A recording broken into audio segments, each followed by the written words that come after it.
வணக்கம். இன்றைய முக்கிய செய்திகள். புதுச்சேரி பாரதிய ஜனதா கட்சிக்கு புதிய நிர்வாகிகளை நியமித்து பாஜக தலைவர் வி.பி. ராமலிங்கம் அறிவிப்பு வெளியிட்டார்.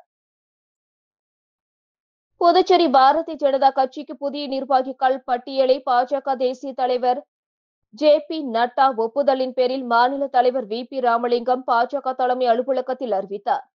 அதன்படி பாஜக துணைத் தலைவர்களாக அகிலன், ஜெயலட்சுமி, ஜெயக்குமார், ரத்தினவேல், பழனி, அமாவாசை, சரவணன் ஆகியோரும், பொதுச் செயலாளர்களாக மோகன், லட்சுமி நாராயணன் ஆகியோரும், மாநில செயலாளர்களாக அமுதா, ராணி, ராமு, துரை, சேனாதிபதி, புகழேந்தி, தமிழ்மாறன், கோகிலா, ஹேமா மாலினி ஆகியோரும், மாநில பொருளாளராக ராஜகணபதியும், அலுவலக செயலாளராக கௌரி சங்கரும், ஊடக சமூக ஒருங்கிணைப்பாளராக கார்த்திக்கும், தகவல் தொழில்நுட்ப ஒருங்கிணைப்பாளராக பிரவீனும், தலைமை செய்தி தொடர்பாளராக அருள் முருகனும், ஊடக ஒருங்கிணைப்பாளராக நாகேஸ்வரனும், ஊடக இணை ஒருங்கிணைப்பாளராக சக்திவேலும், மாநில செல் ஒருங்கிணைப்பாளராக முன்னாள் எம்எல்ஏ அசோக் பாபுவும், துணை ஒருங்கிணைப்பாளராக வேல் முருகனையும் நியமித்து அவர் இன்று அறிவித்தார். தொடர்ந்து புதிய நிர்வாகிகள் பாஜக தலைவர் வி.பி. ராமலிங்கத்திற்கு பொன்னாடை போற்றி வாழ்த்து தெரிவித்தனர். மேலும் பல்வேறு அணிகளுக்கு நிர்வாகிகள் விரைவில் நியமிக்கப்படுவார்கள் என மாநில தலைவர் ராமலிங்கம் தெரிவித்தார். நிகழ்ச்சியில் செல்வம் எம்எல்ஏ, முன்னாள் எம்எல்ஏக்கள் வெங்கடேசன், அசோக் பாபு மற்றும் நிர்வாகிகள் கலந்து கொண்டனர். காலப்பட்டு மத்திய சிறையில் சிறை கண்காணிப்பாளர் பாஸ்கரன் நடத்திய சோதனையில் குட்கா, கஞ்சா, மொபைல் போன் பறிமுதல் செய்யப்பட்டது.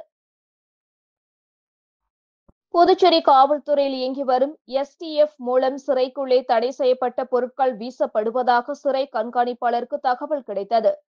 அதன்படி சிறை கண்காணிப்பாளர் பாஸ்கரன் தலைமையில் போலீசார் சிறை முழுவதும் சோதனை நடத்தினர். சிறையின் சமையல் கூட பகுதியில் ஹான்ஸ் 50 பாக்கெட், 30 பீடி கட்டு, கஞ்சா லெட்டர், மொபைல் போன் ஆகியவை கைப்பற்றப்பட்டன.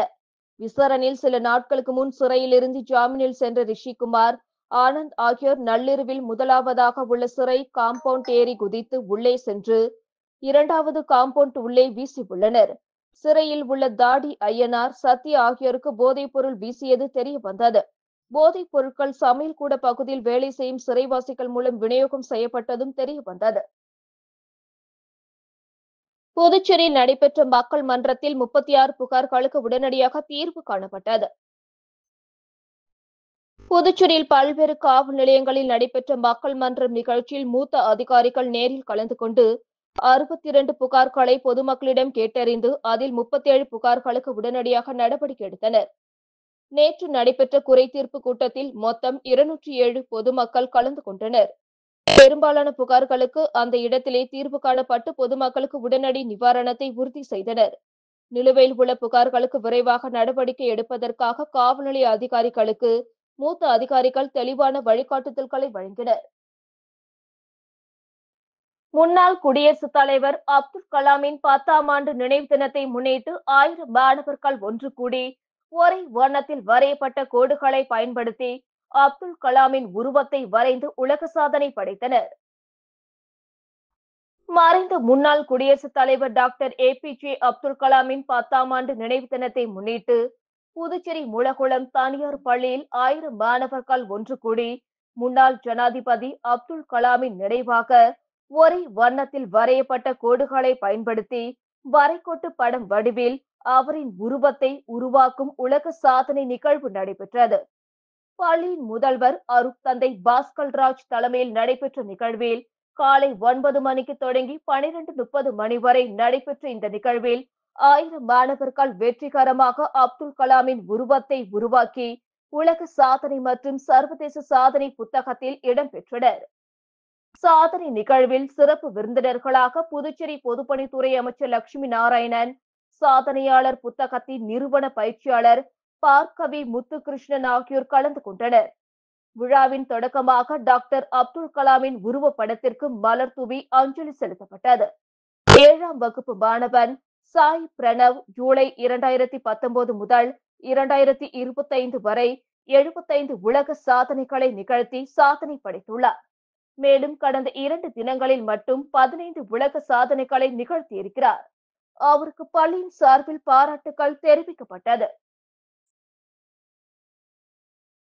காரைக்காலில் பிரசித்தி பெற்ற புனித சந்தனமாத ஆலயத்தின் ஆண்டு திருவிழாவை முன்னிட்டு மின் அலங்கார தேர்பவனியை பேராயர் பிரான்சிஸ் கலிஸ்ட் துவக்கி வைத்தார். இதில் திரளான கிறிஸ்துவ மக்கள் கலந்து கொண்டனர். காரைக்கால் மாவட்டத்தில் உள்ள பிள்ளை தெரு வாசல் பகுதியில் அமைந்துள்ள நூற்றாண்டுகள் பழமை வாய்ந்த பிரசித்தி பெற்ற புனித சந்தனமாதா ஆலயத்தின் ஆண்டு திருவிழாவின் துவக்க நிகழ்ச்சியாக புனித சந்தனமாதா புனித கொடியேற்றம் கடந்த 24ஆம் தேதி நடைபெற்றது. அதனைத் தொடர்ந்து திருவிழாவின் முக்கிய நிகழ்ச்சியாக புனித சந்தனமாதா மின் அலங்கார திருத்தேர் பவனி நடைபெற்றது. தேர்பவனி புதுவை, கடலூர் உயர்மறை மாவட்ட ஆயர் மேதகு பேராயர் பிரான்சிஸ் கலிஸ்ட் தலைமையில் பங்கு தந்தை பால்ராஜ்குமார் துவக்கி வைத்தார். இதில் மின் விளக்குகள் மற்றும் மலர்களால் அலங்கரிக்கப்பட்ட தேரில் அன்னை புனித சந்தன மாதா முக்கிய வீதிகள் வழியாக ஊர்வலமாக வந்தார். அது சமயம் புதுச்சேரி அமைச்சர் திருமுருகன், காங்கிரஸ் மாவட்ட தலைவர் சந்திரமோகன், இளைஞர் காங்கிரஸ் தலைவர் ரஞ்சித் மற்றும் ஏராளமான கிறிஸ்தவர்கள் தேர்பவனியில் கலந்து கொண்டனர். காரைக்கால் அருகே குருடு ஆயில் டிப்பர் லாரி மூலம் எடுத்து சென்றபோது சாலையில் சிந்தியதால் போக்குவரத்து பாதிக்கப்பட்டது. நாகை மாவட்டத்தில் அமைந்துள்ள சென்னை பெட்ரோலியம் கார்ப்பரேஷன் லிமிடெட் நிறுவனத்தில் பெட்ரோல் சுத்திகரிப்பு செய்யும் பணி நடைபெற்று வந்த நிலையில் தற்பொழுது அந்த நிறுவனத்தின் செயல்பாடு நிறுத்தப்பட்டுள்ளது. இந்த நிலையில் சென்னை பெட்ரோலியம் கார்ப்பரேஷன் லிமிடெட் நிறுவனத்தில் இருந்த பெட்ரோல் சுத்திகரிப்பு செய்யப்பட்ட குருடாயில்களை அப்புறப்படுத்தும் பணிகள் நடைபெற்று வருகிறது. இந்த நிலையில் இன்று குருடாயில் டிப்பர் லாரி மூலம் எடுத்து சென்ற சாலை மார்க்கமாக சென்னை நோக்கி சென்று கொண்டிருந்த பொழுது காரைக்கால் அருகே அம்மாள் சத்திரம் பகுதியில் திடீரென்று டிப்பர் லாரியிலிருந்து குருடாயில் அதிக அளவு சிந்தியது. இதனை அடுத்து சாலையில் சென்றவர்கள் வழிக்கு கீழே விழுந்ததால் உடனடியாக சம்பவ இடத்திற்கு வந்த போக்குவரத்து போலீசார் போக்குவரத்து மாற்றம் உடனடியாக செய்தனர். இதனால் நாகை காரைக்கால் இடையிலான தேசிய நெடுஞ்சாலையில் பெரும் போக்குவரத்து பாதிப்பு ஏற்பட்டது. சாலையில் கொட்டிய குருடாயிலை சம்பவ இடத்திற்கு வந்த 3 தீயணைப்பு வாகனங்கள் மூலம் 3 மணி நேரம் போராடி அப்புறப்படுத்தினார்கள். புதுச்சேரியில் மிகவும் பிரசித்தி பெற்ற திருக்காஞ்சி அருள்மிகு ஸ்ரீ காமாட்சி மீனாட்சி உடனுரை ஸ்ரீ கங்கை வராக நதீஸ்வரர் கோவில் ஆடிப்புற தேரோட்டத்தில் சபாநாயகர் செல்வம், எதிர்க்கட்சித் தலைவர் சிவா உள்ளிட்ட ஏராளமான பக்தர்கள் கலந்து கொண்டு தேரோட்டத்தை வடம் பிடித்து இழுத்து அம்மனை வழிபட்டனர்.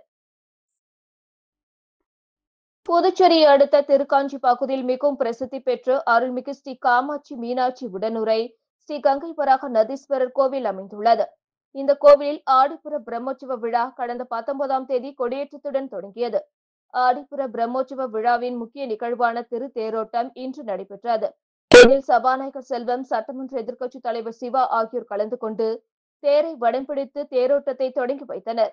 தேரோட்டத்தில் சுற்றுவட்டார கிராமங்களை சேர்ந்த ஏராளமான பொதுமக்கள் கலந்து கொண்டு தேரை வடம் பிடித்து இழுத்து அம்மனை வழிபட்டு சென்றனர். தொடர்ந்து 29ஆம் தேதி மாலை 6 மணிக்கு திருக்கல்யாண வைபவம் நடைபெற உள்ளது. இதில் திரளான பொதுமக்கள் கலந்து கொண்டு தேர் இழுத்து சுவாமி தரிசனம் செய்தனர். நிகழ்ச்சிக்கான ஏற்பாட்டினை ஆலய சிறப்பு அதிகாரி தலைமை அர்ச்சகர் சரவணன், சிவாச்சாரியார் மற்றும் திருக்காஞ்சி கிராமவாசிகள் வெகு சிறப்பான முறையில் செய்திருந்தனர். புதுச்சேரியில் மிகவும் பிரசித்தி பெற்ற வில்லியனூர் திருக்காமீஸ்வரர் கோவில் ஆடிப்புற தேரோட்டத்தை சட்டமன்ற எதிர்க்கட்சித் தலைவர் சிவா, பள்ளி மாணவர்கள் மற்றும் ஏராளமான பக்தர்கள் வடம் பிடித்து சுவாமி தரிசனம் செய்தனர். புதுச்சேரி வில்லியனூர் பகுதியில் மிகவும் பிரசித்தி பெற்ற கோகிலாம்பிகை உடனுரை திருக்காமீஸ்வரர் கோவில் உள்ளது. இங்கு ஆண்டுதோறும் ஆடிப்புற பிரம்மோற்சவ விழா வெகு விமர்சையாக கொண்டாடப்பட்டு வருகிறது. அதன்படி இந்த ஆண்டிற்கான ஆடிப்புற தேர் திருவிழா கடந்த 19ஆம் தேதி கொடியேற்றத்துடன் தொடங்கியது. தொடர்ந்து விழா நாட்களில் தினமும் சாமிக்கு சிறப்பு அபிஷேக ஆராதனை மற்றும் வீதி உலா நடைபெற்று வருகிறது. விழாவின் முக்கிய நிகழ்வான திருத்தேரோட்டம் இன்று காலை 8:15 மணிக்கு நடைபெற்றது. இதில் சட்டமன்ற எதிர்க்கட்சித் தலைவரும் தொகுதி சட்டமன்ற உறுப்பினருமான சிவா கலந்து கொண்டு தேரோட்டத்தை வடம் பிடித்து தொடங்கி வைத்தார். இதில் சுற்றுவட்டார கிராமங்களை சேர்ந்த ஏராளமான பக்தர்கள் மற்றும் பள்ளி மாணவர்கள் கலந்து கொண்டு தேரை வடம் பிடித்து இழுத்து சுவாமி தரிசனம் செய்தனர். தொடர்ந்து 28ஆம் தேதி சுவாமிக்கு தீர்த்தவாரி மற்றும் அம்மனுக்கு வளையல் அணியும் நிகழ்ச்சியும், 29ஆம் தேதி இரவு தெப்ப உற்சவமும் நடக்கிறது. புதுச்சேரி அருகே குடோனில் பதுக்கி வைத்திருந்த ரூபாய் 1.30 லட்சம் மதிப்பிலான போதைப் பொருட்களை பறிமுதல் செய்த போலீசார் 2 கைது செய்தனர். திருப்பூடி சப் இன்ஸ்பெக்டர் கதிரேசன் தலைமையிலான போலீசார் நேற்று முன்தினம் ரோந்து சென்றனர். திருவண்டார்கோவில் அரசு பள்ளி அருகே நின்றிருந்த இருவரை சந்தேகத்தின் பேரில் பிடித்து விசாரித்தனர். அவர்களிடம் சாக்கு மூட்டைகளில் குட்கா பொருட்கள் இருந்தது. அவற்றை போலீசார் பறிமுதல் செய்தனர். விசாரணையில் அவர்கள் உத்தரப்பிரதேச மாநிலத்தை சேர்ந்த முகமது சஜித், அப்சர் கான் என்பதும் இருவரும் மொத்த வியாபாரியான சஜித் கான் என்பவரிடம் விற்பனையாளராக வேலை செய்தது தெரியவந்தது. இதையடுத்து மூவரையும் போலீசார் கைது செய்தனர். அவர்கள் அளித்த தகவலின் பேரில் திருவண்டார்கோவில் அருகே உள்ள குடோனில் பதுக்கி வைத்திருந்த 191 கிலோ 670 கிராம் எடையுள்ள குட்கா பொருட்களை பறிமுதல் செய்தனர். அதன் மதிப்பு 1.30 லட்சம் ரூபாய் ஆகும். அவர்கள் விற்பனைக்கு பயன்படுத்தி 2 ஸ்கூட்டர், 3 மொபைல் போன்கள், 4320 பணம் ஆகியவற்றை பறிமுதல் செய்தனர். மூவரையும் கோர்ட்டில் ஆஜர்படுத்தி காலப்பட்டு சிறையில் அடைத்தனர். இத்துடன் செய்திகள் நிறைவடைந்தன. வணக்கம்.